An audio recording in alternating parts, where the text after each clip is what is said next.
ठीक आपके पूर्व जन्म के संस्कार अच्छे हैं, चाहे कोई मकान भी बना लो, कैसा ठीक सा बना लो, कोई कार भी ले लो, मोटरसाइकिल भी प्राप्त कर सकते, क्योंकि आज कलयुग है।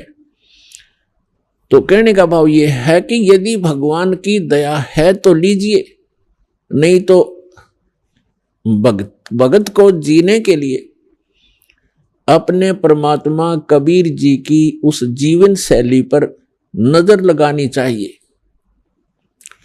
सारे ब्रह्मांडों का निर्माता, सभी आत्माओं के उत्पन्न करने वाला, सबका धारण पोषण करने वाला, सबका पेट भरने वाला, राजा को राज देने वाला, सेठ को धन देने वाला, वो स्वयं एक झोपड़ी में रहा करते थे। सारे ब्रह्मांडों का पेट भरने वाला, सबका धारण पोषण करने वाला, असंख्य ब्रह्मांड का संचालक बनारस के अंदर एक झोपड़ी में रहा करते थे। तो परमात्मा कहा करते थे कि लोक लाज ना कीजिए, निर्भय हो रहिए, यो मन साधो दीजिए तो गोविंद पाइए। हमने एक साधारण जीवन जीने की आदत डालनी चाहिए। संसार की तरफ देखकर हम कभी भी भक्ति मार्ग में इस सफर पर नहीं चल पाएंगे। तो परमात्मा परमेश्वर सारी सृष्टि के रचनहार एक भूमिका करके गए थे कि भाई मैं कैसे रह रहा हूं, और भले ही कोई कोठियों वाले हैं जिन्होंने 10-10 प्लाट लेकर खरीद रखे हैं, सिर पर धर कर ले जाएंगे उनको, अगले दिन मृत्यु हो जाती है, वो प्लाट वहीं रह जाते हैं। आप कहीं चूहा बनकर उन्हीं प्लाटों में बिल खोद कर रह रहा होगा। तो ये बातें इस ज्ञान के आधार से आप इस भक्ति मार्ग पर चल पाओगे, अन्यथा फिसल जाओगे इस रपटीली मार्ग से। तो हमने जो परमात्मा ने जो ज्ञान दिया है उसको आधार बनाओ। तो पुण्यात्माओं, पहले दिन डीजे बजाते हैं, नाचते और गाते हैं, अगले दिन दुर्घटना हो जाती है, या महीने 2 महीने 6 महीने के बाद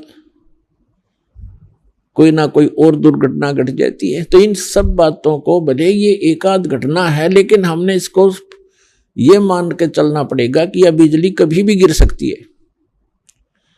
जिस लोक में रहकर हम मस्ती मार रहे हैं, ये समय मस्ती मारने का नहीं है, जन्म सुधारने का है, कर्म सुधारने का है, परमात्मा की भक्ति करके अपना जीवन सफल करने का समय है।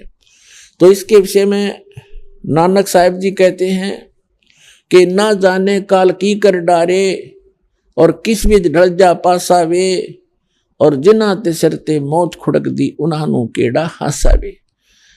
नानक साहिब जी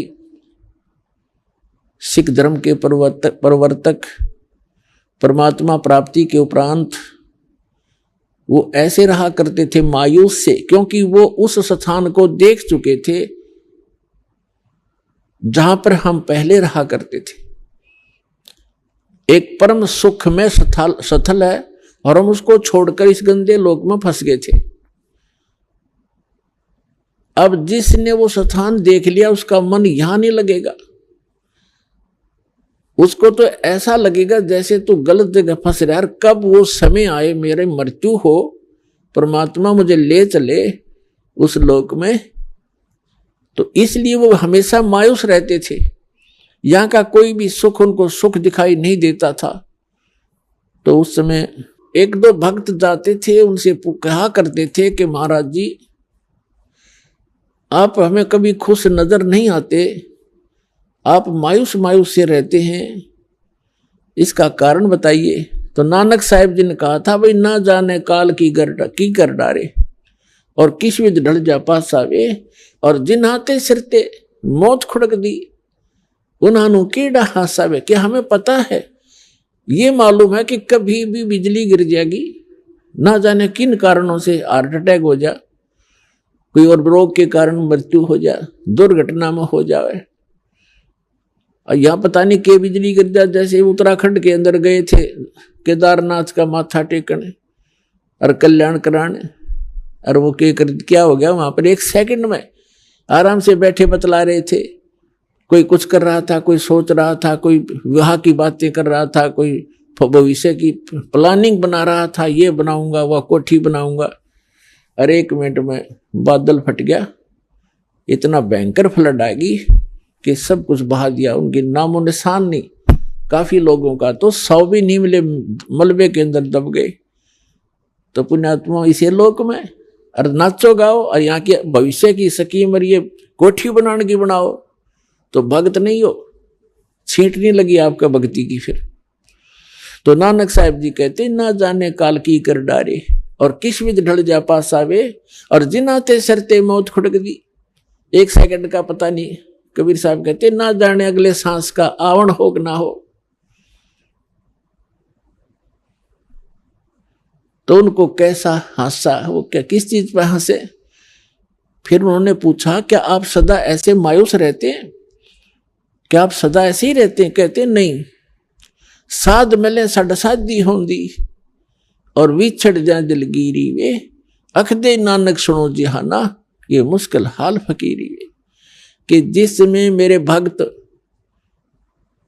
मेरे शिष्य जब वापस आते हैं सत्संग श्रवण करने के लिए, और ये यूं के यूं आ जाते हैं, तो मुझे खुशी होती है। क्योंकि पहले स्टार्ट में बहुत ही कम श्रद्धालु उनकी शरण में आए थे, क्योंकि वो ज्ञान, पहले वो हिंदू धर्म में जन्मे थे नानक साहब जी, और फिर उसके बाद ये हमारा मार्ग तो एकदम विपरीत है। उस समय लोग शिक्षित थे नहीं, तो उनकी मार्ग को स्वीकार करने वाले उस समय बहुत कम थे।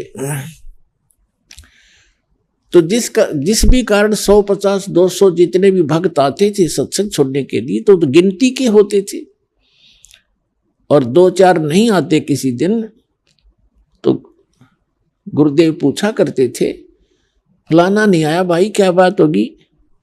जब उसको ये पता लगता था उनको कि वो कोई किसी काम बस नहीं आया, तो कोई बात नहीं। और 1-2 ऐसे भी होते थे जो दूसरे सिरफिरे संत, उनके शिष्य उनको गुमराह कर लेते थे, बहका देते थे। तो वो नानक साहब जी कहते हैं कि जब ये सभी भक्त मेरे वापस आते हैं, क्योंकि संसार के अंदर भक्ति करना बड़ा दुर्भर हो गया है। कारण क्या है कि सत्य ज्ञान देने वाला एक और भ्रमित करने वाले करोड़ों की संख्या में। तो क्या वो कहा करते थे कि साध मिले साढ़ा साधी होंदी और विछड़ जाए दिलगीरी वे। जब ये यहां से जाते हैं तब मुझे मायूसी हो जाती है कि कहीं कोई मेरी फसल में कीड़ा ना लग जा। इन भोली आत्माओं को मुश्किल से सिरे चढ़ाया है ये ज्ञान मार्ग दे करके, और ये सिर फिरे पता नहीं कितने नकली पंथ फिरे हैं, और इन भोली आत्माओं को गुमराह ना कर दें। जब ये यूं के यूं आ जाते हैं तब उस दिन मेरी खुशी का कोई ठिकाना नहीं रहता कि इनका कल्याण हो जाएगा। ये भ्रमित नहीं हुए हैं। साध मिले सड़ साधी होंदी, साधी माने खुशी, और विछड़ जाए दिलगीरी वे। जब ये विछड़ जाते हैं तो मेरे दिल में बड़ा दुख होता है। ये बात सताती रहती है, कहीं इन बच्चों को कोई गुमराह ना कर दे, इनका जीवन नाश हो जाए। अख दे नानक सुनो जिहाना, ये मुश्किल हाल फकीरी वे। इस भक्ति का करना बड़ा कठिन है, क्योंकि अन्य साधनाएं तो परंपरागत है, उसमें तो कोई ये कहने वाला ही नहीं है कि आप ये ना करो, ये गलत है। जो कर रहा है वो ठीक है, हाँ बस बिल्कुल बहुत अच्छा, मैं ये करता हूं, आप क्या करते हो, मैं ये करता हूं, बस ठीक है, आप भी करो हम भी कर रहे हैं। और इसमें यहां कहना पड़ता है कि नहीं ये नहीं करना, ये नहीं करना, ये करना। तो इस प्रकार ये थोड़ा सा कठिन मुश्किल हाल फकीरी वे। फकीरी माने भक्ति, यह भक्ति का करना बड़ा कठिन हो गया है। और जिसमें अब ये ज्ञान तो विश्व में जाएगा और पूरे विश्व को यह ज्ञान सुहाएगा, और जिस समय जब सभी एक रस हम हो जाएंगे, जो भी इस ज्ञान को सुनेगा कुछ ही समय के बाद इसमें ऑब्जेक्शन नहीं रहेगा किसी को। सभी ये कहा करेंगे अभी ज्ञान तो 1 नंबर का है, ज्ञान में कोई कमी नहीं।